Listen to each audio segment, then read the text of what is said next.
الحمد لله نحمده ونستعينه ونستغفره ونؤمن به ونتوكل عليه ونعوذ بالله من شرور أنفسنا ومن سيئات أعمالنا من يهده الله فلا مضل له ومن يضلله فلا هادي له ونشهد أن سيدنا ونبينا ومولانا محمد صلى الله تعالى عليه وسلم عبده ورسوله أما بعد فأعوذ بالله من الشيطان الرجيم بسم الله الرحمن الرحيم وما خلقت الجن والإنس إلا ليعبدون صدق الله العظيم وصدق رسوله النبي الأمين المتين الكريم ونحن على ذلك لمن الشاهدين والشاكرين والحمد لله رب العالمين إن الله وملائكته يصلون على النبي يا أيها الذين آمنوا صلوا عليه وسلموا تسليما محبة اللهم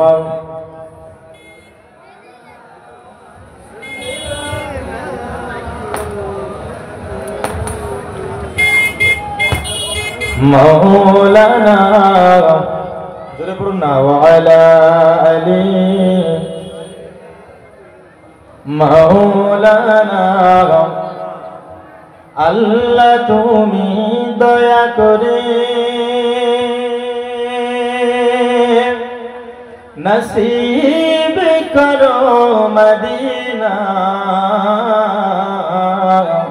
জোরে বলুন না সুবহানাল্লাহ আর একটু জোরে হবে না সুবহানাল্লাহ সুবহানাল্লাহ আপনারা বলবেন তো আলহামদুলিল্লাহ শুনে জান ভরে যাবে তো সভাপতি সাহেব বক্তা আমার পূর্বের জানারা সুবহানাল্লাহ আলহামদুলিল্লাহ নারে তাকবীর বলতে বলছে তা আপনাদের জুবান দিয়ে যেন কোনো আওয়াজই বের হয় না আচ্ছা আমরা সবাই মদিনা যেতে চাই কি চাই না জোরে বলুন যেতে চাই কি চাই না কারা কারা যেতে চাই হাত তুলে বলি তো ইয়া রাসূলুল্লাহ আরো জোরে ইয়া রাসূলুল্লাহ ইয়া রাসূলুল্লাহ ইয়া রাসূলুল্লাহ ইয়া রাসূলুল্লাহ আল্লাহ তুমি দয়া করে নসিব করো মদিনা দয়ার নবীকে না দেখায়া কবর মাঝে নিও না আল্লাহুম্মা সাল্লি আলা مولانا محمد وعلى سيدنا مولانا محمد নবীর দেশে চলো না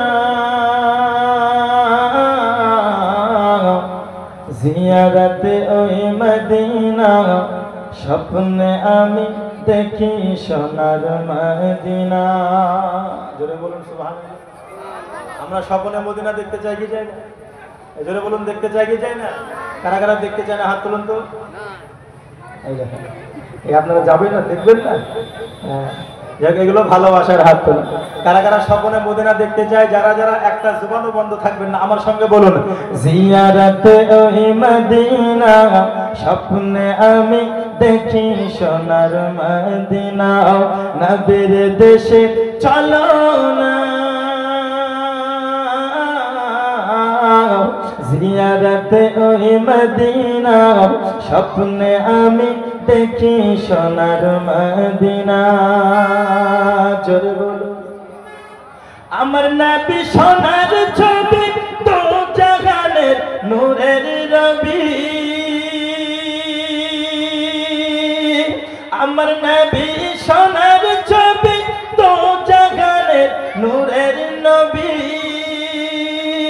ও গো সেই নবীকে দেখার তরে মন খোলো মোর দিওয়ানা, স্বপ্নে আমি দেখি সোনার মদিনা, নবীর দেশে চলো না, জিয়ারতে ওই মদিনা, স্বপ্নে আমি দেখি সোনার মদিনা। জোরে বলো, আরো জোরে সুবহানাল্লাহ। পয়সা কড়ি নাই যে আমার, শখ জেগেছে মদিনা যাওয়ার, পয়সা কড়ি নাই যে আমার, শখ জেগেছে মদিনা যাওয়ার। ও গো মুসাফিরের আশাটুকু পূরণ করো রব্বানা, স্বপ্নে আমি দেখি সোনার মদিনা, নবীর দেশে চলো না, জিয়ারতে ওই মদিনা, স্বপ্নে আমি দেখি সোনার মদিনা। আলহামদুলিল্লাহ, আলহামদুলিল্লাহ, যাবতীয় প্রশংসা মহান রব্বুল আলামিনের জন্য, যিনি এক ওয়াদিতীয় ওয়াহদাহু লা শারীক, তিনার লাখো কোটি শুকরিয়া, তিনি আমাদেরকে আজকে কোনো জায়গায় না রেখে না বসে পবিত্র এই জালসার মাহফিলে উপস্থিত হওয়ার, প্রেজেন্ট হওয়ার তৌফিক দান করেছেন, তাই তিনার শুকরিয়া আদায় করে সকলে বলি আলহামদুলিল্লাহ। আরেকটু যদি বলা যাবেন আলহামদুলিল্লাহ।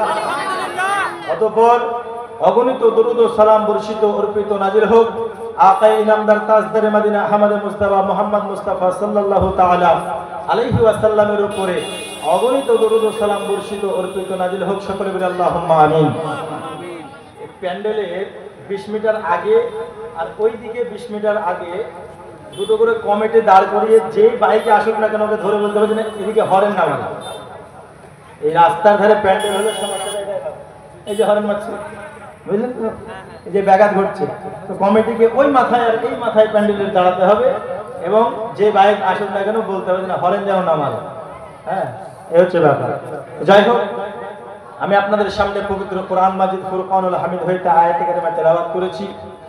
আল্লাহ পাক আল্লাহ তাআলা বলেন, ওয়া মা খালাকতুল জিন্না ওয়াল ইনসা ইল্লা লিয়াবুদুন, যে আমি জিন এবং ইনসান সৃষ্টি করিনি, ইল্লা কিন্তু করেছি, লিয়াবুদুন একমাত্র আমার ইবাদতের জন্য। জোরে বলি সুবহানাল্লাহ। তো আল্লাহ পাক আল্লাহ তাআলা আমাদেরকে কিসের জন্য সৃষ্টি করেছেন গো? ইবাদতের জন্য। ইবাদতের জন্য। আমার সঙ্গে একটু হ্যাঁ হ্যাঁ প্রশ্ন করবেন, বুঝলেন? আমি যেটা জিজ্ঞেস করবো একটু বলবেন, সুবহানাল্লাহ বলতে বললে বলবেন, আমি হাতের ইশারা করলে একটু সুবহানাল্লাহ বলবেন। আপনারা কথা বলবেন তো আমাকে বলতে আরো ভালো লাগবে, তাই না?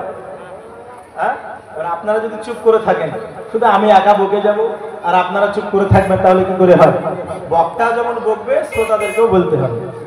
হ্যাঁ, আপনাকে যেগুলো বলাচ্ছি, এই বলাতে কি কোনো গুনাহ হচ্ছে, কোনো পাপ হচ্ছে? তাহলে বলতে কোনো সমস্যা আছে? একটু বলে দিন সুবহানাল্লাহ। আর একটু জোরে হবে না সুবহানাল্লাহ? একমাত্র আল্লাহ পাক আল্লাহ তাআলা আমাদেরকে এবং জিন জাতিকে সৃষ্টি করেছেন কেন? ইবাদতের জন্য। কিন্তু বর্তমান সময় মানুষ ইবাদত থেকে পিছিয়ে আছে না নাই? অনেকটা পিছিয়ে আছে। আজ ইবাদত থেকে পিছিয়ে নামাজ, রোজা, হজ, যাকাত এবং দান খায়রাত, পিতামাতার সেবা, বিভিন্ন ইবাদত থেকে মানুষ এখন পিছিয়ে আছে। পিছিয়ে আছে কেন? কারণ আমাদের ইয়ং জেনারেশন যারা আছে, এরা ছোট থেকে মানুষ বড় হয়, তাই না গো? ছোট থেকে বড় হয়। তো প্রত্যেকটা বাপ মা সন্তানদেরকে ইসলামিক যে শিক্ষা দেওয়ার প্রয়োজন আছে সেগুলো দিতে বর্তমান সময় অক্ষম, ঠিক কিনা? বর্তমান সময় অক্ষম। আর যারই কারণে আজ ছোট ছোট বাচ্চা দেখুন 12 বছর 15 বছর বয়স হয়ে গেছে, আজ অনেকে কালেমা জানে না, অনেকে কোরআন জানে না, অনেকে নামাজ জানে না, অনেকে সূরা ফাতিহাটা জানে না। এমন আছে না? নাই? অনেক আছে। তো এগুলো শিখাও তো একটি ইবাদত, ঠিক না? এমনকি আজ আমরা এখানে এসেছি, আল্লাহ রাসূল সাল্লাল্লাহু আলাইহি ওয়াসাল্লাম বলেন যেই জায়গায় হাদিস ও কোরআনের আলোচনা হয় সেটি জান্নাতের বাগান। জোরে বলি সুবহানাল্লাহ। তো আমরা এখন জান্নাতের বাগানে বসে আছি না কলা বাগানে বসে আছি? তো জান্নাতের বাগানে বসে থাকলে নেকি হবে না গুনাহ হবে? নেকি হবে। তো এই জান্নাতের বাগানে আমরা যে বসা, হাদিস ও কোরআনের আলোচনা শোনাও হলো একটি ইবাদত। জোরে বলুন সুবহানাল্লাহ। আমার আল্লাহ পাক আল্লাহ তাআলা পবিত্র কোরআন মাজিদে বলেছেন, ওয়া মা খালাকতুল জিন্না ওয়াল ইনসা ইল্লা লিয়াবুদুন। আল্লাহ পাক আল্লাহ তাআলা বলেন, আমি জিন এবং ইনসানকে সৃষ্টি করি নাই, একমাত্র আমি আল্লাহর ইবাদতের জন্য করেছি। হে বাবাজি আমার, আজকে আমরা যারা বাড়ি ঘর ছেড়ে জালসা শুনতে এসেছি, আপনাকে যদি জিজ্ঞাসা করি বাবা এইখানে উপস্থিত হওয়ার কারণটা আমাদের কি, আপনারা বলবেন হুজুর আমরা এইখানে উপস্থিত হয়েছি একটি মাত্র কারণ, হাদিস ও কোরআনের আলোচনা শ্রবণ করব। শ্রবণ করে কি হবে? শ্রবণ করে আমাদের নেকি হবে। পরিশেষে দোয়া নিয়ে আমরা বাড়ি যাব।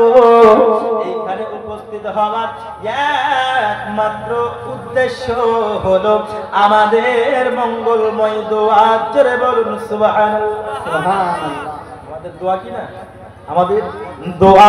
কিন্তু বাবাজি আমার সোনারানি কেরাও, আমরা এইখানে দোয়ার জন্য এসেছি, আমাদের উদ্দেশ্য হলো দোয়া। কিন্তু আল্লাহ পাক আল্লাহ তাআলা ধরার বুকে আমাদেরকে পাঠিয়েছেন। কেন পাঠিয়েছেন? এর উদ্দেশ্য অনেক আছে। আল্লাহ পাক আল্লাহ তাআলা বলেন, ওয়া মা খালাকতুল জিন্না ওয়াল ইনসা ইল্লা লিয়াবুদুন। দরদি আমার আল্লাহ বলেন, হে বান্দা বান্দিরা তোমরা ভালো করে শুনে নাও, আমি জিন এবং ইনসানকে সৃষ্টি করি না, কিন্তু একমাত্র করেছি আমার ইবাদতের জন্য। কিন্তু বাবাজি আমার, আজকে মা বোনেরাও, আজকে বাবাজি ভাইরাও, আজকে আমাদের সন্তান সন্ততিরাও ইবাদত থেকে পিছে, নামাজ থেকে পিছে, রোজা থেকে পিছে, এমনকি হাদিস ও কোরআনের জলসা শুনতেও পিছে, ঠিক না? হ্যাঁ, আজ দেখুন বাজারে যদি দেখতে পান অনেক মা বোনেরা ওরা নিজেদের সন্তান সন্ততিকে কন্যাকে নিয়ে এসে জালসায় বসবে কি ঘোরাফেরা করছে, বেপরদা হয়ে করছে না? তাই তো বলছে, শহরে বাজারে দেখো নারীদের ঢল, পর্দাবিহীন তারা করে ঝলমল, ঠিক না? আমার সাথে একটু কথা বলবেন আপনারা। ঠিক বলছি না বেঠিক বলছি? ঠিক বললে ঠিক বলবেন, বেঠিক বললে বেঠিক বলবেন। বাংলাদেশের বক্তব্য শোনেন না? ঠিক বলে এমন ভাবে চিৎকার মারে আপনাদেরকে মাইক দিতে হবে। কথা যেগুলো বলছি ভালো করে মিলিয়ে নেবেন। একবার জোরে বলুন সুবহানাল্লাহ। শহরে বাজারে দেখো নারীদের ঢল, পর্দাবিহীন তারা করে ঝলমল, অন্যকে তার দিকে আশেক বানাই, অন্যকে তার দিকে আশেক বানাই, দেশটা আজ ধ্বংস নারীর বেপরদায়, সবার মুখে একই আওয়াজ হায় হায় হায়, ঠিক না? দেশটা আজ ধ্বংস নারীর বেপরদায়, সবার মুখে একই আওয়াজ হায় হায় হায়। ইবলিশে আজম ভারতবর্ষে আগমন হয়েছে নারীর বেশে। ইবলিশের বড় চেলা ভারতবর্ষে আগমন হয়েছে নারীর বেশে, দলে দলে নিয়ে নারী মেলা মিলাই, দলে দলে নিয়ে নারী মেলা মিলাই, পার পার্কে বসে তারা মেলা মিলায়, দেশটা আজ ধ্বংস নারীর বেপরদায়, চারাদিকে দেশটা আজ ধ্বংস নারীর বেপরদায়, সবার মুখে একই আওয়াজ হাই হাই হাই। শহরে বাজারে দেখো নারীদের ঢল, পর্দাবিহীন তারা করে ঝলমল, অন্যকে তার দিকে আশেক বানায়, অন্যকে তার দিকে আশেক বানায়, দেশটা আজ ধ্বংস নারীর বেপরদায়, দেশটা আজ ধ্বংস নারীর বেপরদায়। হে বাবাজি আমার, সমস্ত মহিলা এক হয়ে নাও, শয়তানের জেলারূপী অনেক মানুষ মহিলা আছে যারা শয়তানের রূপে আপনার দুনিয়াতে এসেছে। বন্ধুরে আমার, হাজার হাজার মা বোনেরা আছে, এমনও মা বোনেরা আছে রে মা, আপনাদেরকে বলি বেপরদার মতো কেন চলতেছেন? আজকে আপনি আপনার কন্যাকে নিয়ে বাজারে ঘুরে বেড়াবেন মা, আপনার কন্যাও তো কোনোদিন আপনার কথা শুনবে না, কারণ আপনি যদি বেপরদা হয়ে ঘুরে বেড়ান, কাল আপনার কন্যা সেও বেপরদা হয়ে ঘুরে বেড়াবে। আজকে আপনি যদি ইবাদতের মধ্যে না থাকেন মা, কালকে আপনার কন্যা সন্তানেরাও ইবাদতের মধ্যে থাকবে না। হে বাবাজি আমার, বর্তমান সময়ে সন্তান সন্ততিরা কন্যারা মানুষ হওয়ার পিছনে কারণ হলো এইটাও, আমার দরদি সন্তানেরা মানুষ হতে পারে না, ইলম কালাম তাদের মধ্যে না থাকার কারণ হলো এটা। এর বাপ মা হাদিস কোরআন পড়ে না, নামাজ কালাম পড়ে না, আর সন্তানদেরকে বলে বাবা নামাজ পড়ো, ওই সন্তান কি শুনবে? শুনবে গো? শুনবে না। বলে কেন? কারণ এই বাপ এই চায়ের দোকানে বসে ক্যারাম বোর্ড খেলছে, আজান পড়ছে, সন্তানকে বলছে যা মসজিদে যা। শুনবে? এদিকে আজান হচ্ছে, ফজর চলে গেল, মাগরিব চলে গেল, এশা চলে গেল, কন্যা বাড়িতে আছে সাবালিকা, যাকে নামাজের শিক্ষা দেওয়া অত্যন্ত জরুরি। মা নামাজের শিক্ষা বাদ দিয়ে যদি মোবাইলে সিরিয়াল দেখে, ওই কন্যা সুকন্যা হবে গো? হবে কি? হবে না। তাই বলি মা বোনেরাও একটু ভালো করে বুঝুন মা, পৃথিবীর বুকে অনেক সুবতী নারী এসেছেন, তাদের মতো যদি আপনাদের চরিত্র করতে পারেন মা, আপনাদের কন্যা সন্তানগুলো মানুষের মতো মানুষ হবে, আপনাদের সন্তানগুলো মানুষের মতো মানুষ হবে। পৃথিবীর জমিনে অনেক অনেক মানুষ এসেছেন, অনেক অনেক আল্লাহ ওয়ালি এসেছেন। আমি আপনাদের জন্য এমন একজন আল্লাহ ওয়ালির কথা বলবো রে মা, কারণ তার কথা আপনাদের শোনা দরকার। কারণ অনেক পুরুষের কথা তো শুনেছেন যারা আল্লাহর ওলি হয়েছে, কিন্তু দরদি হে আমার মা জননী, আমি আপনাদেরকে বলি মা, এমন একজন মহিলার কথা আপনাদের সামনে তুলে ধরি, যার মতো প্রত্যেকটা নারীর হওয়ার প্রয়োজন আছে। বাসরা নগরে গরিব পরিবারে দুইজনা বসবাস করে, স্বামী আর স্ত্রী। স্ত্রীটার নাম হলো মাহফুল আর স্বামীটার নাম হলো ইসমাইল, দুইজনে আল্লাহওয়ালা। জোরে বলুন সুবহানাল্লাহ। সুবহানাল্লাহ। দুইজনে আল্লাহওয়ালা। আব্বাজি আমার, স্বামী স্ত্রী দুইজনে আল্লাহওয়ালা। এক এক করে বিবি মাহফুলকে আল্লাহ পাক তিনটে কন্যা সন্তান দিয়েছে। চতুর্থ বেলায় গর্ভবতী হয়েছেন, আল্লাহর কাছে দোয়া করতেছে, ওগো মাবুদ আল্লাহ, এক এক করে তুমি আমাকে তিনটে কন্যা দিয়েছো গো মাবুদ, চতুর্থ বেলায় গর্ভবতী হওয়ার তৌফিক দান করেছো। ওগো আল্লাহ, আমি তোমার কাছে দোয়া চাই, চতুর্থ বেলাতে আমি আমার স্বামীর মুখে যেন হাসি ফোটাতে পারি, তার জন্য তুমি চতুর্থ বেলায় আমাকে একটি পুত্র দিও। দেখবেন বাবা, যেই ঘরে দুটো তিনটে পুত্র হয়, ওই ঘরে একটি কন্যার আশাবাদী হয়। আমি বললাম কমিটিকে, শুনলো না নাকি? হরেন দিতে আমি যে নিষেধ করলাম, কমিটিকে ওখানে আর এখানে দাঁড়াতে বললাম, মাইক্রোফোনের কাছে হরেন বাজালে হয়। আচ্ছা, একটা গাড়ির চাবি পাওয়া গেছে, পালসার গাড়ি, এসে নিয়ে যাবে। দেখবেন যেই ঘরে তিনটে চারটে কন্যা হয়, একটা পুত্রর আশাবাদী হয়, ঠিক না? আর যেই ঘরে তিনটে চারটে পুত্র হয়, একটা কন্যার আশাবাদী হয় কি হয় না? কথা বলুন না, হয় কি হয় না? আব্বাজি আবার বিবি মাহফুলের তিনটে কন্যা হয়েছে, আল্লাহর কাছে দোয়া করতেছে, ওগো মাওলা পাক, আমি আমার স্বামীর মুখে যেন হাসি ফোটাতে পারি, তার জন্য তুমি আমাকে একটি পুত্র দিও। বন্ধুরে আমার হযরত ইসমাঈল এবং বিবি মাহফুল এত গরিব ছিল বাবা, এত গরিব, দিন কাটে দিন খাই, যেই দিন কাজ করে না সেই দিন অনাহারে থাকি, এতটা গরিব ছিল ইসমাঈল।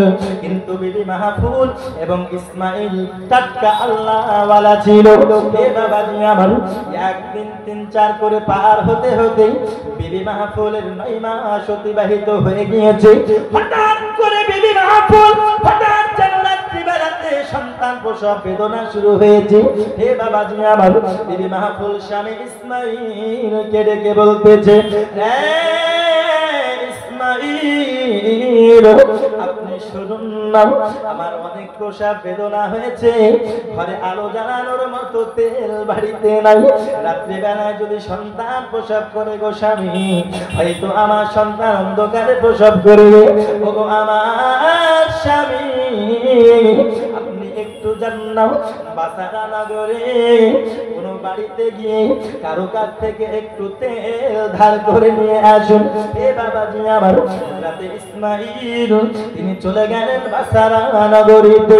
সমস্ত জায়গাতে যাওয়ার পরে দরজায় যেন বাড়ির ভিতরে আওয়াজ দিতেছে, আসসালামু আলাইকুম ইয়া আহলাল বাইত, ও বাড়ির ভিতরে কে আছেন, সালাম নেবেন। বলে কে? বলছে আমি বাসারা নগরের গরিব ইসমাঈল। বলে কেন এসেছো? বলতেছে আমার বিবি মাহফুল রাত্রিবেলায় সন্তান প্রসব বেদনা শুরু হয়েছে, আমি ইসমাঈল সন্তান যদি প্রসব করি অন্ধকারে প্রসব যেন না করে, তার জন্য একটু তেল ধার করতে এসেছি। পাড়ার প্রতিবেশীরা আমার একটু তেল ধার দিন, পরে কোণে আমি পরিশোধ করে দেব।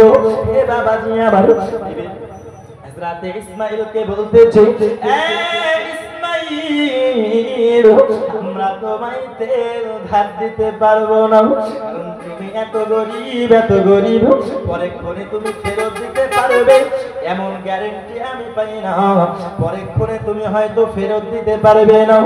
রাতে ইসমাঈলের কত কষ্ট হয়েছে, সন্তান প্রসব করবে, বাড়িতে আলো জ্বালানো তেল নাই। হে আমার দরদি, বাসারা নগরীতে অন্য বাড়িতে যখন ইসমাঈল যায়, রাতে ইসমাঈল অন্য বাড়িতে দরজায় আওয়াজ দেওয়ার পরে যখন বলে আমি গরিব ইসমাঈল, গরিব বলি ইসমাঈলকে কেউ তেল ধার দিল না। দরদি, কতই না আনন্দে আছি, ঘরে ঘরে আমাদের বিজলি, ঘরে ঘরে পানি বইয়ে দিয়ে যাই, কতই না টাকা পয়সা আমাদের কাছে রয়ে গেছে। হে বাবাজি আমার, তারপরেও আল্লাহর ইবাদত বান্দেগি করতে পারি না। কত গরিব ইসমাঈল, কত কষ্ট পাই, আল্লাহর কাছে হাত ধরে বলে, আল্লাহ তুমি আমায় এত গরিব বানিয়েছো গো মাবুদ, তুমি এত গরিব বানিয়েছো, আমি তোমার কাছে কোনো নাশুকরি তবু আদায় করব না। বাসারা নগরীতে কেউ আমাকে তেল ধার দেয় নাই গো আল্লাহ, তুমি আমায় গরিব বানিয়েছো বলে হয়তো আমি তোমার কাছে নাশুকরি আদায় করব, কিন্তু না না না, আমি গরিব হয়েছি তো কি হয়েছে, আমি গরিব হওয়ার পরেও তোমার কাছে হাজার শুকরিয়া। তার কারণ হলো আমার নবী বলেছে, গরিব ইমানদার একজন ধনীর থেকে ৫০০ বছর আগে জান্নাতে যাবে। আরো জোরে হবে না? সুবহানাল্লাহ। একজন গরিব ধনীর কত বছর আগে জান্নাতে যাবে? ৫০০ বছর আগে। জোরে বলুন, ক বছর আগে? ৫০০ বছর আগে। হযরত ইসমাঈল তিনি আল্লাহর কাছে নাশুকরিয়া আদায় করে না, তবুও মনে দুঃখ থাকবে কি থাকবে না? ওই রকম পজিশন যার আসবে সেই বোঝে যে ওই রকম পজিশনকে সামলানো কতটা কষ্টদায়ক। তাই কবি বলছেন দুঃখের মর্ম দুঃখী জানে ওগো সুখী জানে না, দুঃখের মর্ম দুঃখী জানে ওগো সুখী জানে না, দুঃখী লোকে সুখী হলে দুঃখ ভুলে যাবে না, সুখী জানে না, দুঃখের মর্ম দুঃখী জানে ওগো সুখী জানে না। জোরে বলুন সুবহানাল্লাহ, সুবহানাল্লাহ। সুবহানাল্লাহ না বললে আমি এখান থেকে শেষ করে দেব। আপনারা কি শুনতে চান না চান শেষ করে দিই? শুনবেন না শেষ করব? তো যারা যারা শুনতে ইচ্ছুক একটু সুবহানাল্লাহ বলেন। সুবহানাল্লাহ, সুবহানাল্লাহ। আপনাদেরকে মনে হচ্ছে কি কাঁঠাল পাকানোর মতো অবস্থা, বুঝলেন? দূর পারে যখন জালসায় যায় আপনার মালদা দিনাজপুর ওইদিকে সুবহানাল্লাহ, ওদেরকে সুবহানাল্লাহ বলতে হয় না, বুঝলেন? কিন্তু উপায় নাই, এদিকার অবস্থা হচ্ছে কে কখন সুবহানাল্লাহ কে কখন আলহামদুলিল্লাহ বলতে হবে, মানুষ জানে না। আলহামদুলিল্লাহ কেমন আছেন গো বাবজি? তো বলছে ইনশাআল্লাহ ভালো আছি, যেখানে আলহামদুলিল্লাহ বলা দরকার, বুঝলেন? হ্যাঁ, এই হচ্ছে অবস্থা। আসসালামু আলাইকুম, জি ভালো আছি, এই হচ্ছে অবস্থা।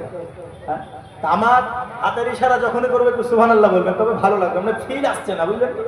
সুবহানাল্লাহ শুনলে কানে অনেক ভালো লাগে, ফিল আসে। তো একটু জোরে বলুন সুবহানাল্লাহ। দুঃখের মর্ম দুঃখী জানে ওগো সুখী জানে না, দিনের নবী নিজের দুঃখে পেটে পাথর বেঁধে থাকে রে,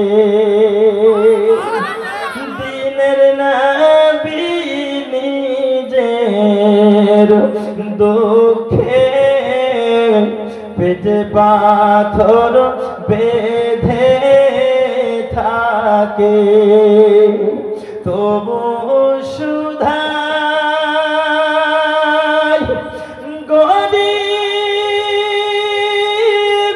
লোকে ওগো খেতে পেয়েছো কিনা, ওগো সুখী জানে না, দুঃখের মর্ম দুঃখী জানে ওগো সুখী জানে না, ধনে জনে বড় হলে আল্লাহকে সে যাই গো ভুলে, ভুলে যায় না? যদি আল্লাহর কাছে দোয়া করে যখন গরিব থাকে, মাওলা গো আমায় টাকা দাও, পয়সা দাও, বাড়ি গাড়ি দাও, আল্লাহ যদি দোয়া কবুল করে ধনী বানিয়ে দিল, এখন পাঞ্জাবি টুপি পরে মসজিদে গেলে বলে লজ্জা লাগে, আছে না নাই? ও এখন স্ট্যান্ডার্ড 4 চাকা গাড়িতে ঘুরে বেড়াবে, ওকে মসজিদে যেতে লজ্জা লাগে। তা মানুষ গরিব থেকে ধনী হলে আগে মানুষ ইবাদতে ছেড়ে যায়, আল্লাহকে ভুলে যায়। তাই কবি বলছে কি, ধনে জনে বড় হলে আল্লাহকে সে যাই গো ভুলে,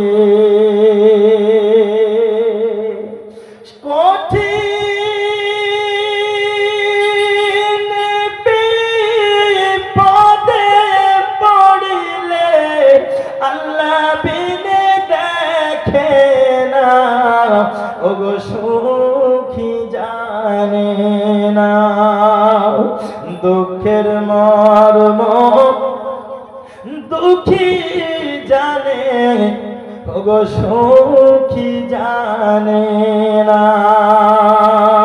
হে বাবাজি আমার, ইসমাইল অত্যন্ত দুঃখের সহিত গিয়েছে।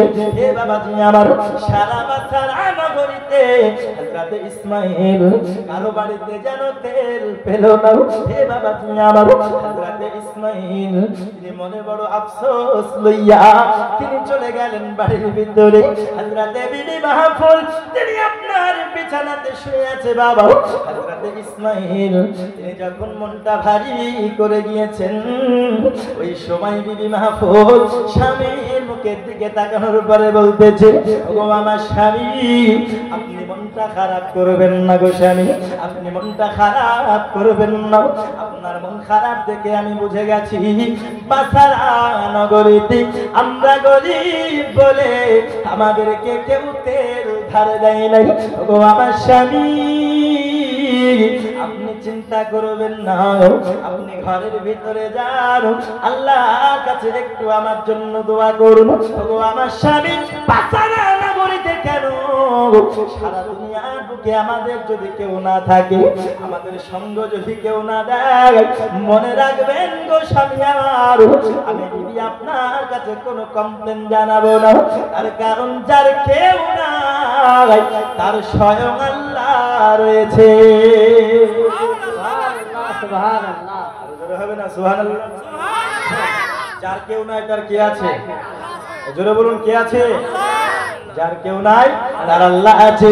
হে বাবা তুমি আমার, বিবি মাহফুল কত সুন্দর ভাবে বলতেছে, গো স্বামী, আপনার কাছে তেল আপনি ধার করতে পারেন নাই বলে আমি বিবি মাহফুল কোনো কমপ্লেন নাই, কোনো কমপ্লেন নাই। চিন্তা করে দেখুন, সিচুয়েশনটা একটু বুঝুন।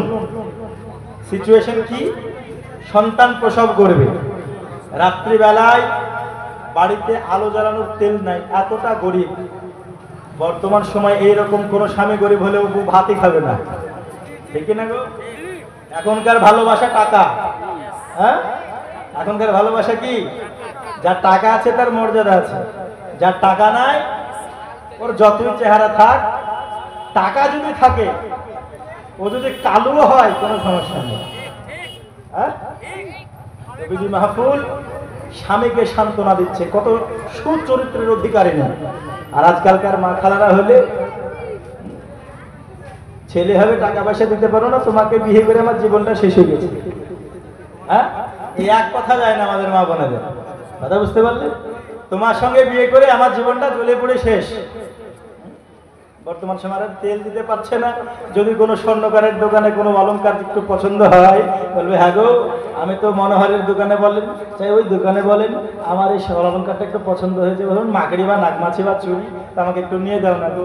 তো স্বামীর হাত যদি একটু হালকা থাকে, যদি হাত টাকা পয়সা না থাকে, যদি বলে হ্যাঁ গো এখন তো টাকা পয়সা নাই, 6 মাস থামো, আমি তোমার কাছে কিছু চাইলে তোমার কাছে টাকা থাকে না, তোমার মা চাইলে থাকে, তোমার বহিন চাইলে থাকে, তোমার বাপ চাইলে থাকে, না নাই? এইরকমও আছে অবশ্য। আব্বাজি আমার সোনা মানিকেরা ভালো করে বুঝুন বাবা, রাতে বিবি মাহফুল কত সুন্দর ভাবে বলতেছে, হে বাবাজি আমার, আমি সমস্ত মহিলার মতো কথা বলতেছি না। আরে অনেক মহিলা রয়েছে এমন যারা স্বামীর সঙ্গে সৎ আচরণ করে, ঠিক কিনা? অনেক মহিলা আছে, কিন্তু আমি তাদের জন্য বলতেছি বাবা, যারা স্বামীর সঙ্গে বেয়াদবিমূলক কথা বলে, যারা সন্তানকে সঠিক শিক্ষা দিতে পারে না। হে বাবাজি আমার, হযরত বিবি মাহফুল তিনি স্বামীকে বলতেছেন, এ আমার স্বামী, আপনি কোনো চিন্তা করবেন না, চিন্তা করবেন না, যার কেউ নাই তার স্বয়ং আল্লাহ রয়েছে। ওগো আমার স্বামী, আপনি যান না, একটু ঘরের ভিতরে যান, আল্লাহর কাছে একটু দোয়া করুন, আল্লাহ জানো আমার সন্তান সুষ্ঠুভাবে প্রসব করিয়ে দেয়। দরদি বিবি মাহফুল কত আশা করে আছে, চতুর্থ বেলাতে পুত্র হবে, চতুর্থ বেলায় আমার একটি সন্তান হবে। হযরত বিবি মাহফুল কত চিন্তা করে আছে। এমন রাত্রি বেলাতে হযরত ইসমাঈল ঘরের ভিতরে প্রবেশ করে গেল বাবা, আল্লাহর কাছে ইবাদতে মাশগুল হয়েছে, যাই নামাজটি পড়ে, জোরে বলুন সুবহানাল্লাহ। যাই নামাজ পড়ে দোয়া করতেছেন, নামাজ পড়ে দোয়া করেছেন, আল্লাহ আমার বিবি প্রসব বেদনায় ছটফট করে গো মাবুদ, তুমি আমার বিবিকে সুস্থ রেখো। ওগো মাওলা পাক, তোমার কাছে আমি যেটা চাই তুমি আমার সন্তানকে সুষ্ঠুভাবে জন্ম দেওয়ায় মওলা গো আমার প্রাণের বিবি কে তুমি সুস্থ রেখো দরদি আমার হযরত ইসমাঈল তিনি দোয়া করতে করতে জায়নামাজে ঘুমিয়ে গিয়েছেন ঘুমের মাধ্যমে ওই রাত্রি বেলায় স্বপ্নের মধ্যে আর কেউ নয় আমার দরদি নবী চলে এসেছে সুবহানাল্লাহ সুবহানাল্লাহ কে এসেছেন কে এসেছে জোরে বলুন না নবী এসেছে স্বপ্নে যদি কারো নবী আসে তার মধ্যে সৌভাগ্যবান আর কেউ হতে পারে গো আমরা সকলেই চাই কি চাই না আমার স্বপ্নে একবার হলো রাসূলুল্লাহ আপনি দেখা দেন চাই কি চাই না যারা বলুন চাই কি চাই না কারা কারা চাই না হাত তুলুন তো আরে চাই না বুঝলেন তো যাই হোক এটাও মহব্বতে তুলেছে এবার কারা কারা স্বপ্নে আমরা রাসূলকে দেখতে চাই দুই হাত তুলে বলে তো ইয়া রাসূলুল্লাহ আরো জোরে বলে ইয়া রাসূলুল্লাহ নারে তাকবীর নারে রিসালাত আব্বাজি আমার ভালো করে বুঝুন বাবা স্বপ্নের মধ্যে আমার দরদি নবী এসে বলতেছে ওগো ইসমাঈল তুমি কোনো চিন্তা করো না ওগো ইসমাঈল তুমি কোনো চিন্তা করো না তোমার বিবি সুষ্ঠুভাবে সন্তান প্রসব করবে ওরে ইসমাঈল তুমি কোনো চিন্তা করো না ইসমাঈল চতুর্থ বেলায় তোমার বিবি সুষ্ঠুভাবে সন্তান প্রসব করবে ওরে ইসমাঈল আর আমি নবী তোমায় বলে দিলাম চতুর্থ বেলায় তোমার কোনো পুত্র হবে না চতুর্থ বেলায় তোমার কন্যা হবে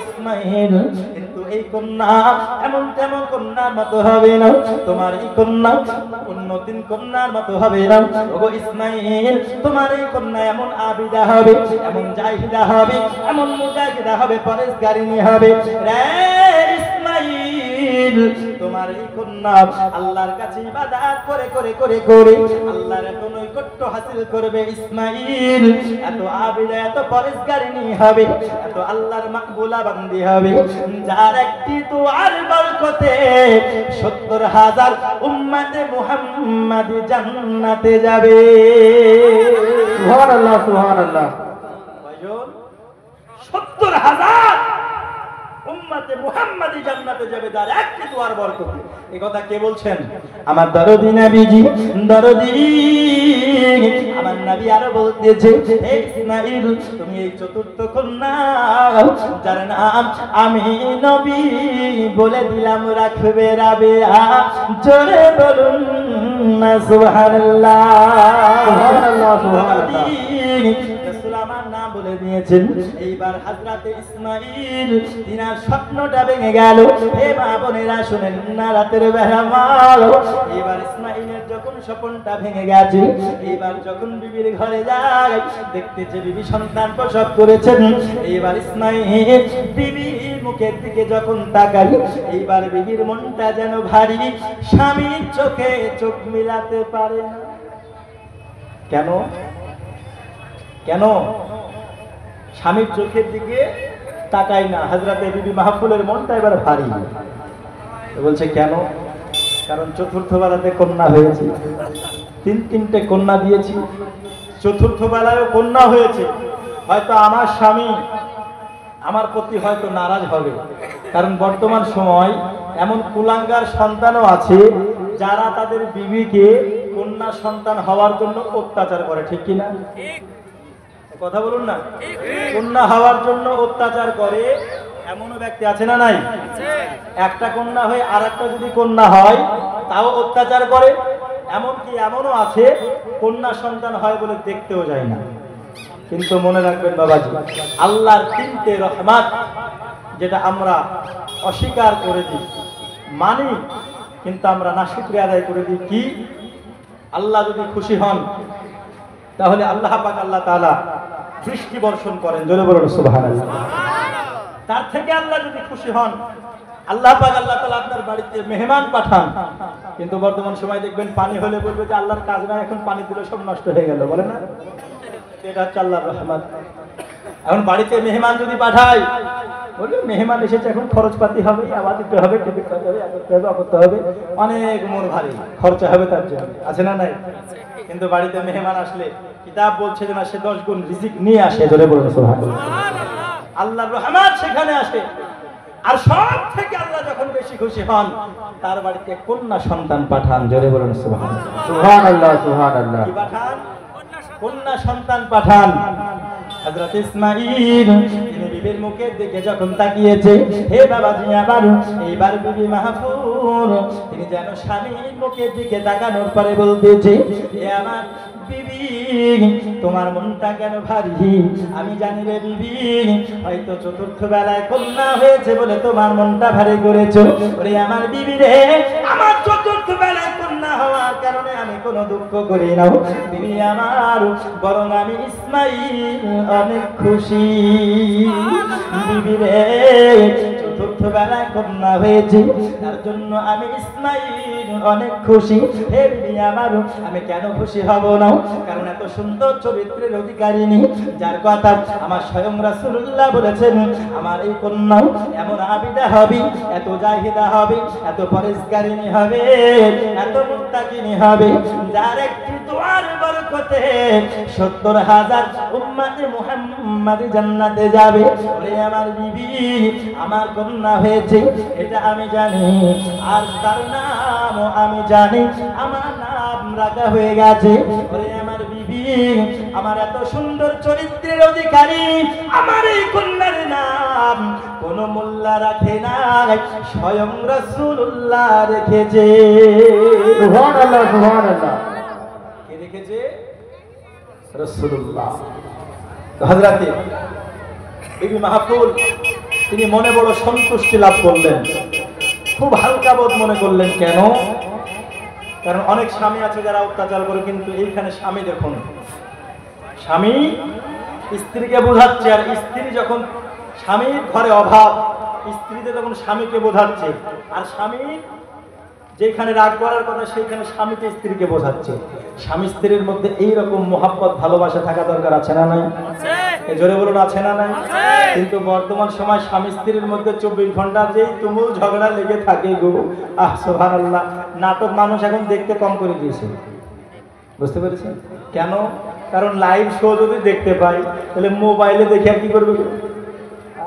আর ঝগড়া লাগলে আসল ব্যাপারে ঝগড়া কিছু থাকে না। হ্যাঁ, ঝগড়া কিছু থাকে না, অথচ দেখা গেল এরা ঝগড়া করে অনেক কিছু করে ফেলেছে।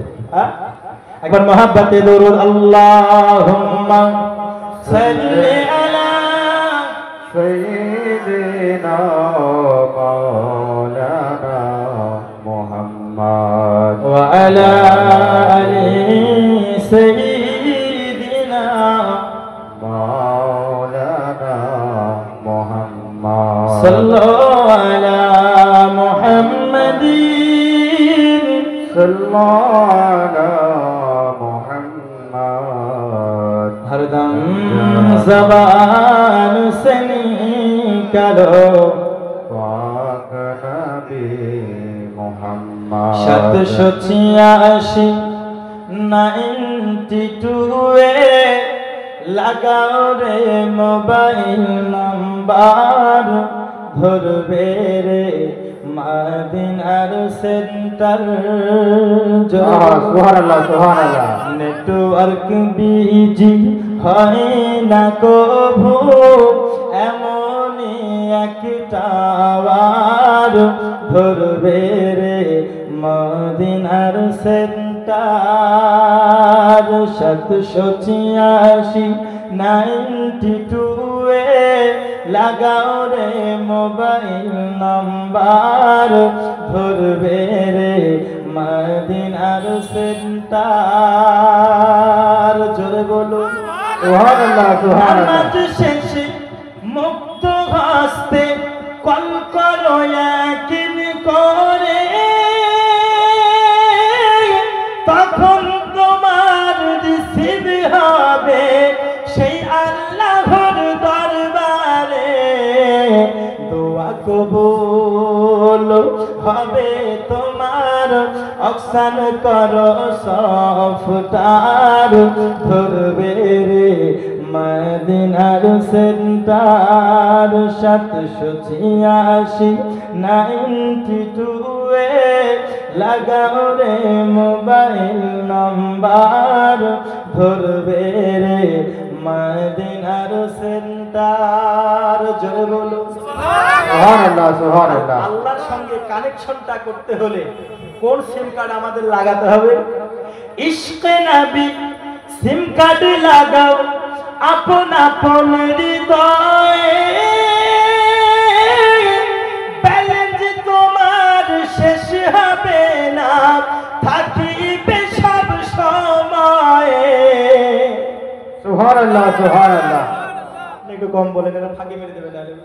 সভাপতি তো মাইকে বলছে, আমরা বলে কি করবো? হ্যাঁ, ইশকে নবী, নবীর মোহাব্বত যদি অন্তরে থাকে আল্লাহর কাছ পর্যন্ত পৌঁছানো যাবে কি যাবে না? ব্যালেন্স কোনোদিন শেষ হবে? যদি শেষ হতে হয়, শেষ হতে যায়, রিচার্জ কি করে করবেন? কবি বলছে দেখুন, ইশকে নবী সিম কার্ড লাগাও আপন আপন হৃদয়ে, ব্যালেন্স তোমার শেষ হবে না, থাকিবে সব সময়ে।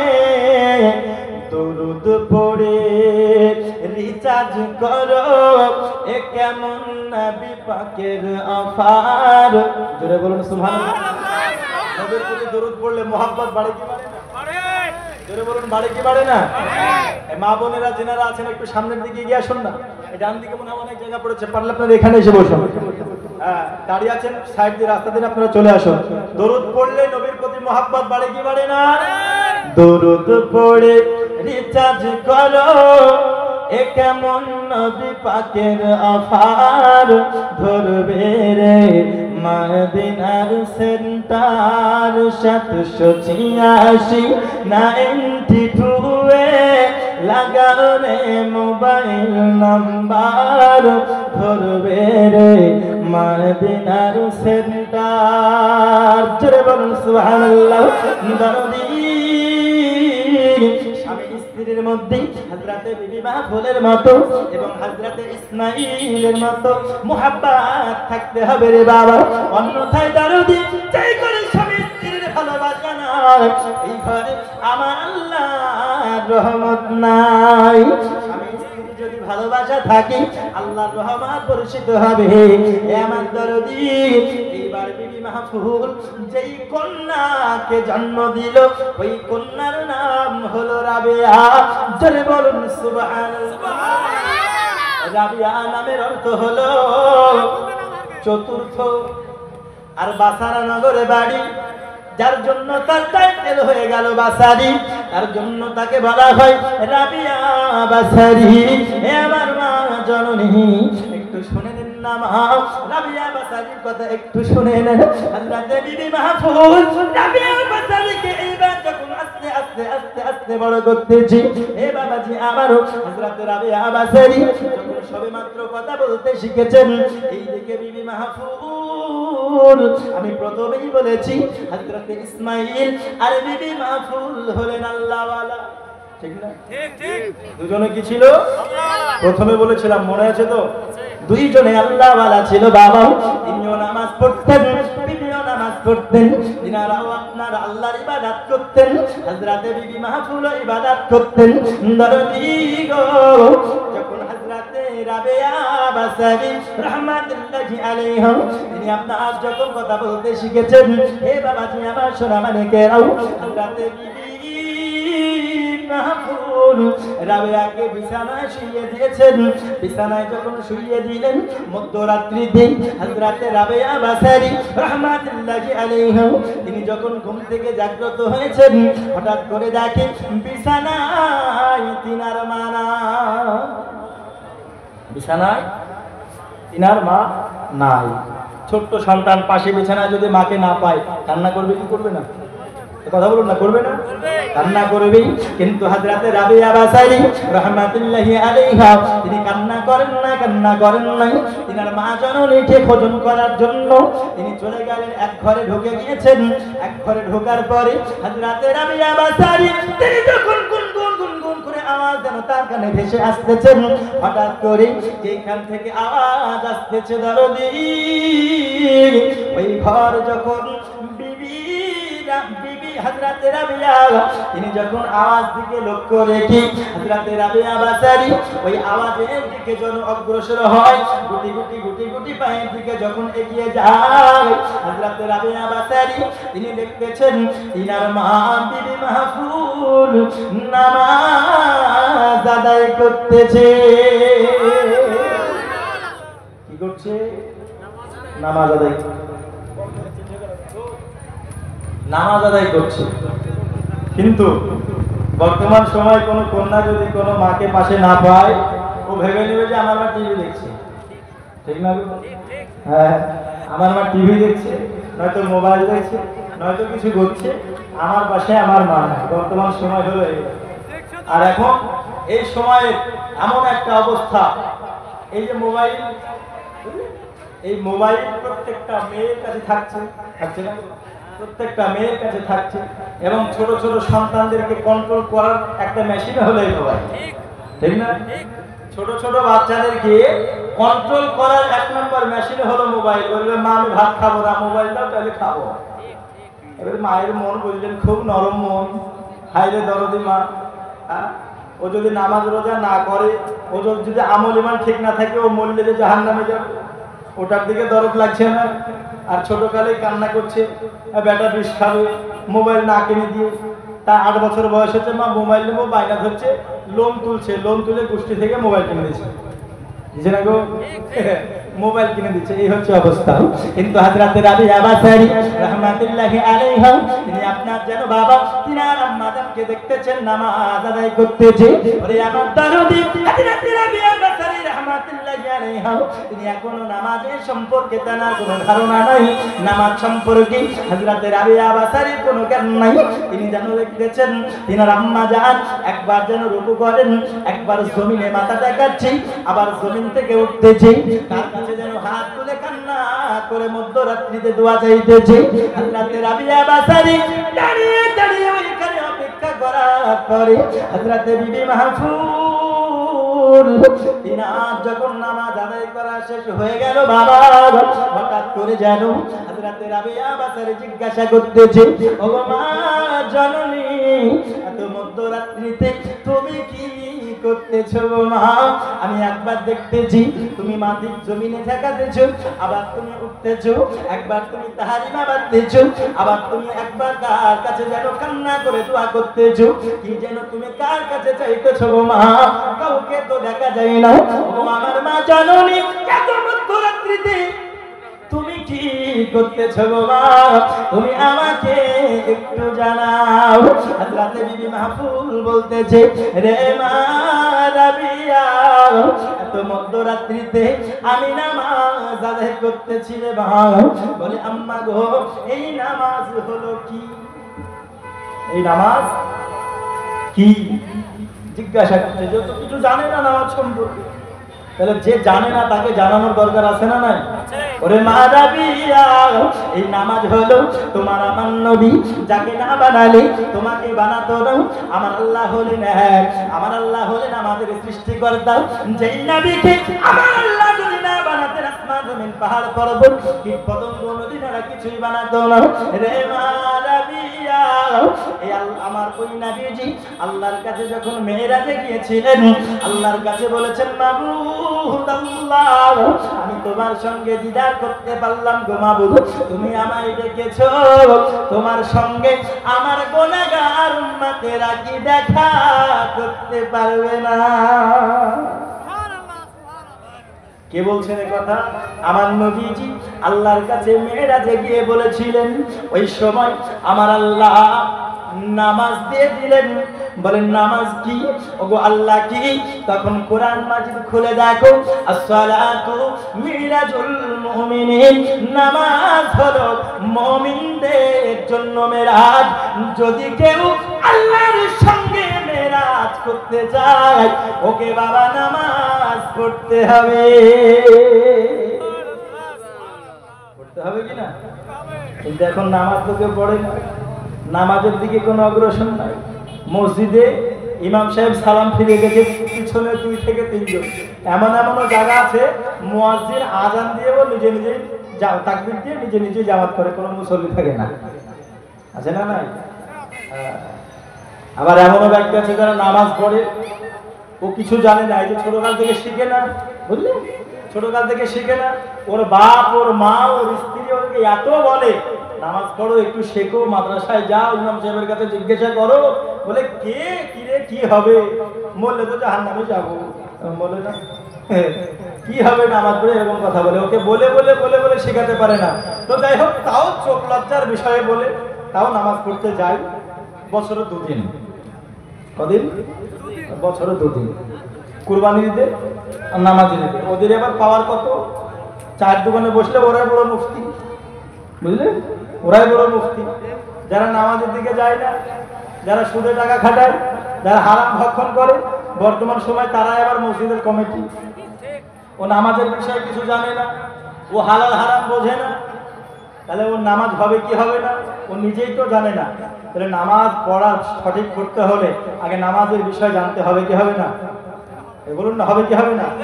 মন তুই ধরলি নামাজ, পড়লি নামাজ সারা জীবন ভোর, নামাজ হইল না রে তোর, নামাজের নিলি না খবর। জোরে বলুন সুবহানাল্লাহ। মন তুই ধরলি নামাজ, পড়লি নামাজ সারা জীবন ভোর, নামাজ হইল না রে তোর, নামাজের নিলি না খবর। কবি বলতেছেন, মসজিদেতে আযান দিলে সবার আগে যাও, আরে মসজিদ থেকে বাইরে এসে সুদের টাকা খাও, আছে না নাই? মসজিদেতে আযান দিলে সবার আগে যাও, আরে মসজিদ থেকে বাইরে এসে সুদের টাকা খাও, ও নামাজ হইল না রে তোর, নামাজের নিলি না খবর। মন তুই ধরলি নামাজ, পড়লি নামাজ সারা জীবন ভোর, নামাজ হইল না রে তোর, নামাজের নিলি না খবর। জোরে বলুন সুবহানাল্লাহ, সুবহানাল্লাহ। নামাজ তুমি ধর্ম জানো, চুরি তোমার পেশা, ওই নামাজ হবে কবুল কেমনে করো আশা। বুঝলেন না? মানে নামাজ পড়তে হবে, আল্লাহর কোরআন বলেছে তাই আমি নামাজ পড়ি। বলে তুমি কি করে খাও, তো বলে আমি চুরি করি। বুঝলেন না? তাই নামাজ পড়েছি, নামাজ পড়ার পরে আল্লাহর কাছে 2 হাত তুলে দোয়া করছে, মাবুদ আল্লাহ তোমার হুকুম আমি পালন করেছি গো মাবুদ, আমি তোমার নামাজ পড়েছি এবং পরিশেষে তোমার কাছে দোয়া চাই গো মাওলা, আজকে আমি অমুক ঘুরে চুরি করতে যাব যেন ধরা না পড়ি আমি। ওই দোয়া কবুল হবে গো। নামাজ তুমি ধর্ম জানো, চুরি তোমার পেশা, ওই নামাজ হবে কবুল কেমনে করো আশা, নামাজ হইল না রে তোর, নামাজের নিলি না খবর। এ বাবাজি আমার, নামাজ সম্পর্কে জানতে হবে। হযরত রাবিয়া বাসারী তিনি তিনার আম্মাজানকে জিজ্ঞাসা করতেছে, গো মা নামাজ কি? তখন তিনি বলতেছেন, তোমার আমার নবী যেটা আল্লাহর কাছে আমাদেরকে তোহফা স্বরূপ এনে দিয়েছেন। জোরে বলুন সুবহানাল্লাহ। কি এনে দিয়েছেন? তোহফা স্বরূপ এনে দিয়েছেন। কথা বুঝতে পারলেন? কিন্তু আজকে আমরা বোঝা মনে করি না, বোঝা মনে করি। হযরত রাবিয়া বাসারী তিনি জিজ্ঞাসা করতেছেন, মা এত রাত্রিতেও কি নামাজ পড়তে হয় নাকি? এমন তো অবস্থাতে হযরত বিবি মাহফুজ তিনি বলতেছেন, মা রাবিয়া এত রাত্রিতে আমাদের জন্য কোনো অপরিহার্য নামাজ নাই। ওরে আমার মা, প্রত্যেকটা মুসলমানের জন্য 5 ওয়াক্ত নামাজ ফরজ। কয় ওয়াক্ত? 5 ওয়াক্ত নামাজ ফরজ। একটি হলো ফজর, একটি হলো যোহর, আসর, মাগরিব, এশা। এত রাত্রিতে তবে তুমি কেন নামাজ পড়তেছো গো মা? এমন তো অবস্থাতে হযরত বিবি মাহফুজ তিনি বলতেছে, রে মা রাবিয়া এত মধ্যরাত্রিতে আমি কেন নামাজ পড়তেছি রে মা? তবে তুমি একটু শোনো, আমাদের জন্য এত মধ্যরাত্রিতে কোনো অপরিহার্য নামাজ নাই রে মা, তবে আমি এত মধ্যরাত্রিতে নামাজ পড়তেছি। আমাদের জন্য যেমন 5 ওয়াক্ত নামাজ পড়া ফরজ, আমার নবীর উপরে 6 ওয়াক্ত নামাজ পড়া ফরজ ছিল। আমার নবীর জন্য তাহাজ্জুদের নামাজ তো ফরজ ছিল। আরে মা রাবিয়া, যেই নবীজি আমার তাহাজ্জুদের নামাজ জিন্দেগিতে ছাড়েনি, ওই নবীর আমি আশিক, ওই নবীর আমি মাহবুবা, ওই নবীকে আমি ভালোবাসি। যেই নবী না হলে আমি বিবি মাহফুজ হতাম না রে মা। আর ওই নবী যেই নামাজ পড়েছেন আমার জন্য অপরিহার্য না হলেও রে মা রাবিয়া, ওই নবীকে ভালোবেসে যেই নবী ওই নামাজ ছাড়েনি, তাই আমি মাহফুজ তাহাজ্জুদের নামাজও ছাড়ি না, তাহাজ্জুদের নামাজও ছাড়ি না। হে বাবাজি আমার, এমন তো অবস্থা দিন তিনি যখন দেখতেছেন তেনার আম্মা যান নামাজ পড়তেছি, এমন তো অবস্থাতে তিনি বলতেছেন, মা গো তুমি যখন নামাজ পড়তেছো আমি রাবিয়া তোমার সঙ্গে আমি রাবিয়া নামাজ পড়বো, আমি রাবিয়া আমিও নামাজ পড়বো। আবাজি মাকে নামাজ পড়তে দেখলো বলে কন্যার মনে জাগলো, ঠিক না? কন্যার মনে ইচ্ছা জাগলো। ওই রাত্রে যদি উঠে দেখে মা আমার মোবাইলে সিরিয়াল দেখছে, তাহলে সন্তানের মনে কি প্রতিক্রিয়া হবে? সিরিয়ালটা কি, নামাজটা কি? আর ওই প্রশ্ন আসবে না, সিরিয়ালটা কি? কথা বুঝতে পারলেন? ইউটিউব দেখছে, ইউটিউবটা কি? গেম খেলছে, গেমটা কি? এই হচ্ছে বর্তমান অবস্থা। কিন্তু ওই জায়গাতে আমার মা বোনেরা যদি রাত্রে বেলাতে সন্তানদেরকে কোরআন শেখাই, সন্তানদেরকে আপনার ইবাদত শেখাই, নামাজটা শেখাই রে মা, মা বোনেরা যদি গুনগুন গুনগুন করে কোরআনের তেলাওয়াত করে, সন্তানের মনে কোরআন শেখার ইচ্ছা জাগবে কি জাগবে না? জোরে বলুন, জাগবে কি জাগবে না? এমন অবস্থাতে প্রত্যেকটা মা বোনেরা যদি আপনার ইবাদতে মশগুল থাকে, নামাজ তেনারা পড়ে, তবে তার সন্তান কন্যারাও নামাজ পড়ার দিকে অগ্রসর হবে। তারা যদি কোরআন পড়ে রাত্রি বেলায়, ওই কোরআনের আওয়াজ শুনে সন্তান যদি ঘুমন্ত অবস্থায় ঘুমিয়ে যায়, ওই অবস্থায় সন্তান ভালো ভালো স্বপ্ন দেখবে। বলে মা জননী, আপনাদেরকে বলি মা, আজ আপনাদের জন্য আপনাদের সন্তানগুলো নষ্ট হয়ে যায়। আল্লাহ গুনে রুটি আর মা গুনে বিটি, আপনারা যেমন হবেন আপনাদের কন্যা সন্তান তেমন হবেন। আপনারা যদি আজকে বেলায় আপনার কন্যাকে পর্দা করে ঘুরিয়ে নিয়ে বেড়ান মা, আপনার কন্যা বড় হয়ে ওই রকম হয়ে যাবে রে মা। আপনার কন্যা আপনার জামাইয়ের কথা শুনবে না, তখন কমপ্লেন আসবে আর আপনি বলবেন, হুজুর আমার কন্যা অচল চলছে, একটা তাবিজ করে দেন। হ্যাঁ, আমার কন্যা এখন আমার কথা শুনছে না, অচল চলছে, বেচল চলছে, সংসারে মন বসে, এখন তাবিজ করে দেন। এখন তাবিজে কাজ হবে গো। যখন সঠিক শিক্ষা দেওয়ার দরকার, ওই সময় সঠিক শিক্ষা দিতে হবে। আমার দরদি হযরত রাবিয়া বাসারীর আম্মা জান বিবি মাহফুজ, তিনি কতই না আল্লাহর কাছে ইবাদত করেছেন। শুধু এইখানে শেষ নয় রে মা, যেমন মা মাহফুজ হযরত রাবিয়া বাসারী, তিনিও কতটা আল্লাহর কাছে পছন্দ নিয়েছিলেন, তিনি কতটা আল্লাহর ইবাদতে অগ্রসর ছিলেন।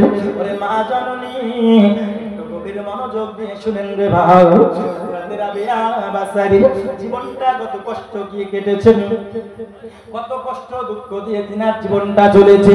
হে বাবাজি আমার, রাবিয়া বাসারী রাহমাতুল্লাহি আলাইহা, তিনার আব্বা জান হযরত ইসমাঈল তিনি যখন ইন্তেকাল করে গেলেন, রাবিয়া বাসারী বিবি মাহফুজের আপনার সংসারে যেন অনাটন দেখা দিল।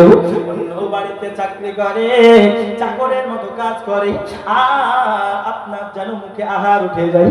দরদি এমন করতে করতে হযরত রাবিয়া বাসারী আব্বা এবং আম্মা দুজনেই ইন্তেকাল করে গেল। বলে আমার বাবা হযরত রাবিয়া বাসারী এবং তিনার চার বোন, তিনারা যেন কত কষ্ট করে আল্লাহর কাছে কান্না করে। হে বাবাজি আমার, বর্তমান বর্তমান সময়ে ডাকাতেরা যারা ডাকাতি করতো বাবা, যারা আপনার চোর ছিল, বর্তমান সময় কেউ বা ছাগল চুরি করে, কেউ বা সাইকেল গাড়ি টাকা স্বর্ণ চুরি করে, কিন্তু তৎকালীন যুগে এমন অবস্থা ছিল বাবা, জঙ্গল দিয়ে যদি কেউ যেত তাকে মেরে ধরে আপনার গোলাম বানিয়ে নিত। কারো যদি ক্ষমতা কম থাকতো রে বাবা, তখন তাকে মেরে ধরে দাসী বানিয়ে নিত, আর বাজারে গিয়ে যেন তাকে গরু ছাগলের মতো বিক্রয় করত। কথা কি বুঝতে পারছেন? আমাদের এদিককার চোর কি করে, কি চুরি করবে? হয় মোবাইল, সাইকেল, গাড়ি, স্বর্ণ, এগুলো। কিন্তু ওই সময় যারা ক্ষমতাহীন লোক ছিল তাদেরকে ক্ষমতাবান, ক্ষমতার বড়াই করে তারা গোলাম বানিয়ে নিত, আর গোলামকে, মানুষকে গরু ছাগলের মতো বাজারে বিক্রি করা হতো। বুঝতে পারলেন? যার যেমন দেখতে সৌন্দর্য হবে, যার যেমন স্বাস্থ্য থাকবে, যে কাজ করতে ভালো পারবে, এমন অবস্থা দেখে তার মূল্য হতো। হযরতে রাবিয়া বাসারীর ঘরে এরকম কিছু মানুষ ছাবা বলে তিনাকে নিয়ে গেলেন, দাসী বানিয়ে নিলেন। কথা বুঝতে পারছেন? দাসী বানিয়ে নিয়েছেন। তো দাসী বানানোর পরে বাসারা বাজারে তিনি তুলে দিয়েছেন হযরত রাবিয়া বাসারীকে। গরু যেমন দাঁড়িয়ে থাকে, মানুষ আসে দেখে, দাম করে, হযরত রাবিয়া বাসারীকে একটু উঁচু জায়গাতে রেখে দিয়েছেন। গোলামের বাজার যাকে বলা হয়, যেখানে গোলামকে কেনা বেচা করা হয়, এই গোলামের বাজারে হযরত রাবিয়া বাসারী রাহমাতুল্লাহি আলাইহা তিনাকে উঠিয়ে দেওয়ার পরে সবাই আসছে, দেখছে, পছন্দ হয়ে যায়। বলে কেন? কারণ হযরতে রাবিয়া বাসারী ওই সময় কেবল সাবালিকা হয়েছেন। হে বাবাজি আমার, যেই দেখে আমার আল্লাহ পাক, আল্লাহ তাআলা এত সুন্দর চরিত্র তিনার দিয়েছেন, এত সুন্দর তিনার চেহারা দিয়েছেন, যেই ব্যক্তি দেখেন সেই ব্যক্তি যেন পছন্দ করে নাই। হে দরদি আমার, কিন্তু অনেক টাকা চাওয়ার কারণে হযরতে রাবিয়াকে কেউ কিনতে পারে না। এমন তো অবস্থাতে একজন ধনী ব্যক্তি যখন চলে এসেছেন বাবা, রাবিয়া বাসারীকে দেখা পরে পছন্দ হয়ে গেছে। দরদি গো, হযরতে রাবিয়া বাসারী যখন তিনাকে পছন্দ হয়ে গেছে, মালিককে তখন বলতেছে, ওরে রাবিয়া বাসারীর মালিক, তুমি আমায় বলো না এই গোলাম, এই দাসীর কত তুমি টাকা নেবে? এমন অবস্থাতে যত টাকায় তুমি দেবে আমি এই দাসীকে কিনবো। তার কারণ হলো এত সুন্দর, এত সুন্দর, এ আমার সেবা অনেক ভালো করে করতে পারবে, এ আমার সেবা অনেক ভালো করে করতে পারবে। হে বাবাজি আমার, এমন তো অবস্থাতে যখন সে দাম করতে যায়, এমন তো অবস্থায় হযরত রাবিয়া বাসারী বলতেছে, ওগো আমার মুনির, আমাকে তো আপনি কিনতে এসেছেন, আমায় আপনি খরিদ করতে এসেছেন, কিন্তু আমি রাবিয়া বাসারী, আমায় খরিদ করতে হলে আমার তিনটে শর্ত মানতে হবে। কটা শর্ত মানতে হবে? তিনটে শর্ত মানতে হবে। মালিক শুনে অবাক, বলছে কেন? কারণ দাসী, দাস, যারা গোলাম, চাকর, এদের কোনো ব্যক্তিগত স্বাধীনতা ছিল না। যে গোলাম তার মালিক হবে, ওই মালিক যা বলবে তাই শুনতে হবে। কারণ যদি অধীনে দিয়ে দেয়, তার অধীনে চলে গেল, ওকে যতক্ষণ ইচ্ছা ততক্ষণ মারতে পারে, যা বলবে তাই করতে হবে গোলামকে। গোলাম মানে নিজের একদম অধীনে হয়ে গেল, কিন্তু গোলামের কোনো ব্যক্তিগত স্বাধীনতা ছিল না, যার জন্য মনে ভয়রান হয়ে গেল। যে গোলামের আবার কি শর্ত থাকবে তাও জানতে চাই। যে বলো, তোমাকে তো আমি খরিদ করব, তো তুমি বলো তোমার কি চাই। বুঝতে পারলে? তোমার কি চাই তুমি বলো। এমন অবস্থাতে হযরত রাবিয়া বাসারী তিনি বলতেছেন, এ আমার মুনির, আমায় যদি আপনাকে খরিদ করতে হয়, আমায় যদি আপনাকে কিনতে হয়, আমি রাবিয়া, আমি আপনাকে বলে দিলাম গো মুনির, আমাকে যদি খরিদ করতে আপনি চান, আমার তিনটে শর্ত মানতে হবে। তার মধ্যে একটি শর্ত হলো আমি রাবিয়া, আমাকে একটি আলাদা ঘর দিতে হবে। আরো যারা হবে না সুবহানাল্লাহ, কি দিতে হবে? একটি ঘর দিতে হবে। বলে কেন কেন কেন? কারণ আমি ওই ঘরে একাকিত্বে থাকবো। বলে আমার মনিব, আমার রাবিয়া বাসারি, তুমি বলো তোমার এক নম্বর শর্ত আমি পালন করব। এ বাবাজি আমার হযরত রাবিয়া বাসারি তিনি বলতেছি, ওগো মনিব, আমায় যদি খরিদ করতে হয় আমার আরো দুটি শর্ত আছে, মানলে আমায় আপনি খরিদ করতে পারেন। এমন তো অবস্থাতে এই মালিক বলতেছেন, এরে মা রাবিয়া, তুমি আমায় বলো না তোমার বাকি দুটো শর্ত কি আছে? ওরে আমার দরদি হযরত রাবিয়া বাসারি তিনি বলতেছেন, মনিব, যে ঘর আমায় দেবেন সারাদিন আমি আপনার সেবা করব, কিন্তু রাত্রিবেলায় কোনো সেবা করতে পারবো না। কারণ আমি সারাদিন সেবা করে রাত্রিবেলায় সারা রাত আমি ওই একাকিত্বে ঘরে আল্লাহর ইবাদত বান্দেগি করব। ইবাদত বান্দেগি করব। দরদি আবার বন্ধুরে আমার ভালো করে বুঝুন মা খালারা, কেমন কেমন শর্ত রাবিয়া রাখছে একটু শুনুন। ও আমার কান্দি পাড়া আমার এই মা খালারা, আমার মা বোন, কেন আপনারা নামাজ থেকে পিছিয়ে আছেন? কেন সন্তানদেরকে সঠিক শিক্ষা থেকে পিছিয়ে আছেন? মা অবস্থাতে রাবিয়া তিনি বলতেছে, ওরে আমার মনিব, আমার আরেকটি শর্ত রয়েছে গো মনিব। এবার মনিব বলছে, রাবিয়া তুমি আরো শর্তটি বলো। আমি তোমার 2 নাম্বার শর্তটাও মেনে নিলাম। রাবিয়া বাসারি তিনি বলতেছেন, আমার 3 নাম্বার শর্ত হলো এটাও, আমার মনিব, আমায় আপনি ঘর দিলেন আলাদা, আমি থাকলাম, আমি সারা রাত আল্লাহর সঙ্গে ইবাদতে মশগুল থাকলাম। ওগো আমার মনিব, আমায় যদি খরিদ করতে হয় সারাদিন তো আপনি আমার সেবা নেবেন, কিন্তু রাত্রে বেলায় আপনার যোহর আসর মাগরিব আপনার নামাজের যে সময়গুলি দিনের বেলায় আছে, আমার দিনের বেলায় নামাজগুলি পড়ার সময় দিতে হবে।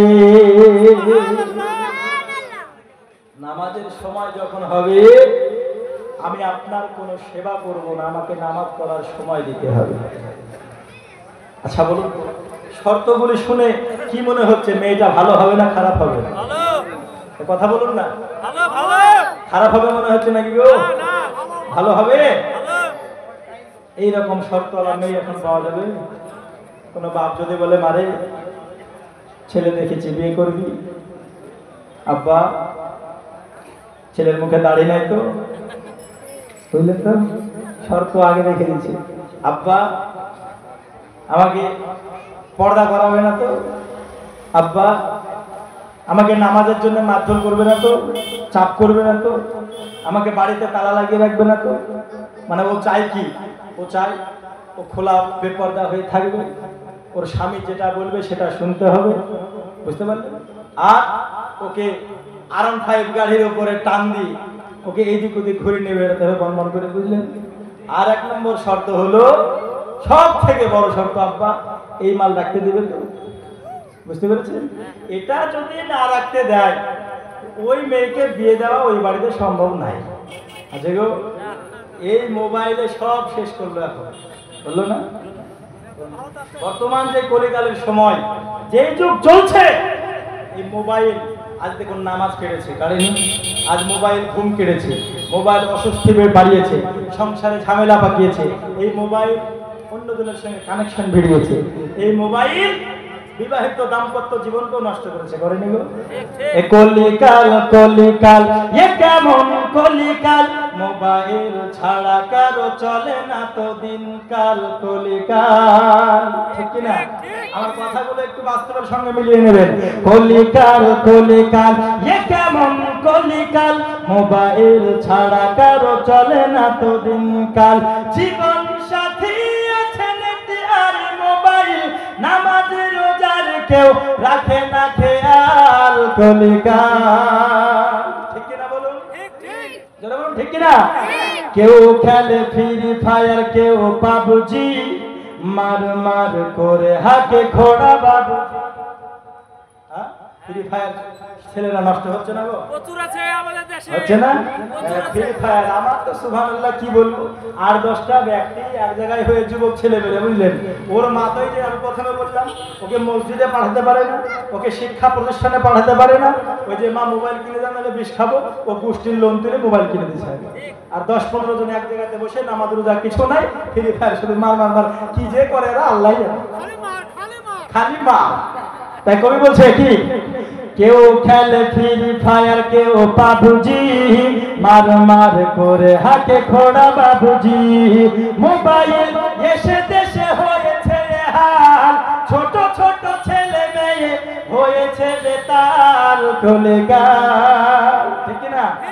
কলিকাল কলিকাল, এ কেমন কলিকাল, মোবাইল ছাড়া কারো চলে না তো দিনকাল। কবি বলতেছে, এই ভাবিদের হাতে দেখো বড় বড় ফোন, স্বামীর সংসারে এদের নাই কোনো মন। আছে গো? হ্যাঁ, কত কষ্ট করে স্বামী সারাদিন কাজ করে বাড়িতে আসতে বলছে, হ্যাঁ গো একটু 1 গ্লাস পানি দাও না, হ্যাঁ দুটো ভাত খুলে দাও না, দেখতে পাচ্ছ না আমি এখন সিরিয়াল দেখছি, একটু খুলে নিতে পারো না? যদি একটু বাড়াবাড়ি করার চেষ্টা করে তো থাকো, আমি চললাম বাপের বাড়ি, এছাড়া আর তাদের কোনো কথা নাই, চললাম বাপের বাড়ি। তাই কবি বলছে কি, ভাবিদের হাতে দেখো বড় বড় ফোন, স্বামীর সংসারে এদের নাই কোনো মন। মোবাইল ছাড়াইয়ারা বড়ই অচল, মোবাইল ছাড়াইয়ারা বড়ই অচল, কেমনে গড়িবে এরা স্বামীর মহল। কলিকাল কলিকাল কলিকাল, এ কেমন কলিকাল, মোবাইল ছাড়া কারো চলে না তো দিনকাল। কলিকাল আরেকটা ছন্দ বলবো, বলবো বাস্তবের সঙ্গে মিলে, একটু জোরে বলুন সুবহানাল্লাহ, আর একটু জোরে বলুন না সুবহানাল্লাহ, সুবহানাল্লাহ সুবহানাল্লাহ, আপনারা মিলে বলুন সুবহানাল্লাহ। কেউ দেখে ফেসবুক, কেউ ইউটিউব, কেউ বা হোয়াটসঅ্যাপে খুলেছে গ্রুপ। বলেন আবার হোয়াটসঅ্যাপে আবার এমন অবস্থা, বুঝলেন, ও বিয়ে হয়ে গেছে, বিয়ে হয়ে হয়ে হোয়াটসঅ্যাপে যোগাযোগ হয়ে, ও স্বামী থাকলো ঘরে, ও কবে চম্পট হয়ে গেছে খোঁজ নাই। আছে না এরকম? কেউ দেখে ফেসবুক, তারপরে সবার কথা বলছি না আমরা, এমনও মহিলা আছে যারা মোবাইল থেকে ভালো কিছু ব্যবহার করে, আছে না নাই? কিন্তু বড় কথা হলো মোবাইল থেকে সন্তানগুলো নষ্ট হচ্ছে। কেউ দেখে ফেসবুক, কেউ ইউটিউব, কেউ বা হোয়াটসঅ্যাপে খুলেছে গ্রুপ, কেউ বা ভিডিও কলে করে গোলমাল, আছে না নাই? কেউ বা ভিডিও কলে করে গোলমাল, মোবাইল দিল কেড়ে সুখের কপাল। কলিকাল কলিকাল কলিকাল, এ কেমন কলিকাল, মোবাইল ছাড়া কারো চলে না তো দিনকাল। আল্লাহুম্মা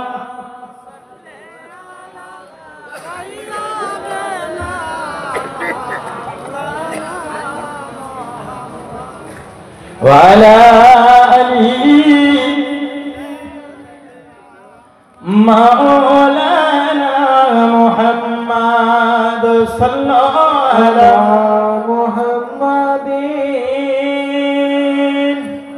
صلى على محمد، हर दम ज़बान से निकालो पाक नबी मोहम्मद, हर दम ज़बान से निकालो शफीअना मोहम्मद সাল্লাল্লাহু তাআলা আলাইহি ওয়াসাল্লাম। আপনাদের মুখের কোনো আওয়াজ নাই গো, জোর নাই, এরা খেয়ে মহে আসেনি বাড়ি থেকে, বুঝলেন, এরা খাওয়া দাওয়া করে আসেনি। হ্যাঁ, তো যাই হোক, হযরত রাবিয়া বাসারীর কথাগুলো শুনে কি মনে হলো, মেয়েটা খারাপ হবে না ভালো হবে? খারাপ হবে না, ভালোই হবে। কিন্তু এই রকম শর্ত রাখা চরিত্রর মেয়ে এখন বর্তমান সময় খুঁজে পাওয়া খুব মুশকিল, ঠিক কিনা? ও যে বাবার কাছে শর্ত রাখছে, আব্বা মোবাইল রাখতে দিতে হবে, ঘুরে নিয়ে বেড়াতে হবে, পর্দার চাপ করলে হবে না, ওই জায়গাতে কোনো মেয়ে যদি এইরকম বলে, আব্বা ওর সঙ্গে আমি বিয়ে করব যে আমায় পর্দায় রাখবে, তাকে আমি বিয়ে করব যে নামাজ পড়বে আমায় নামাজ পড়াবে, ওর সঙ্গে আমি বিয়ে করব যে আমার সব সময় খেয়াল রাখবে, ইসলামিক প্রথাই রাখবে।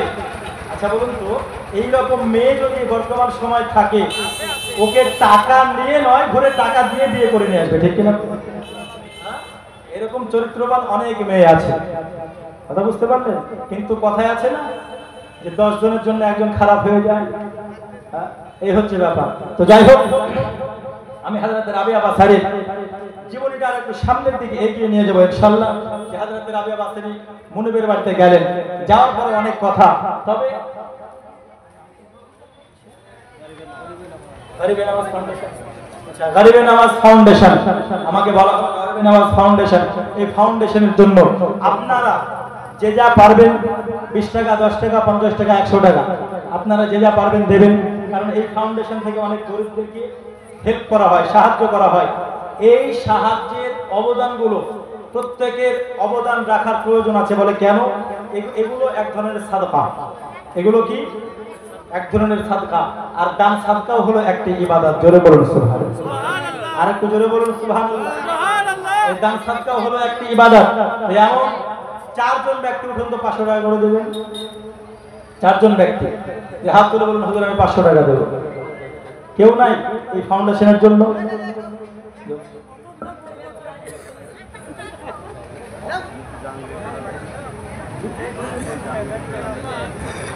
এমন কেউ নাই? এই ধনিরামপুর কি পাড়া যেন? কামদি পাড়া না? ও এই দেখুন, দাদু দাদির উদ্দেশ্যে 500 টাকা মাওলানা সাহেব দিয়েছেন। নারে তাকবীর। আপনার টাকা তো দিচ্ছেন না, যারা দিয়েছে তার জন্য তাকবীর লাগা। নারে তাকবীর, নারে রিসালাত, ইয়া রাসূলুল্লাহ, মাসলাকে আলা হযরত মাওলানা সাহেব 500 টাকার দাতা বলুন জিন্দাবাদ। নাতা যাবে বেহেশতেতে, দিন কাটাবে সুখে, বুকিল যাবে দোজখেতে, দিন কাটাবে দুঃখে। দাতার জন্য খোলা আছে বেহেশতের পথ, সকাল সন্ধ্যা ফেরেশতারা করেন মেরামত। সারবানু বেওয়া 500 টাকা দিয়েছেন। নারী তাকবীর, নারী রিসালাত। দাতা যাবে বেহেশতেতে, দিন কাটাবে সুখে, বুকিল যাবে দোজখেতে, দিন কাটাবে দুঃখে। দাতার জন্য খোলা আছে বেহেশতের পথ, সকাল সন্ধ্যা। এই দেখুন, যোগ্য বাবা, যোগ্য কন্যা, তিনার বাবার জন্য দোয়া করার জন্য দিয়েছেন 500 টাকা। দানকারের ওই পিতা গো মাতা, আচ্ছা মহিলা সুখে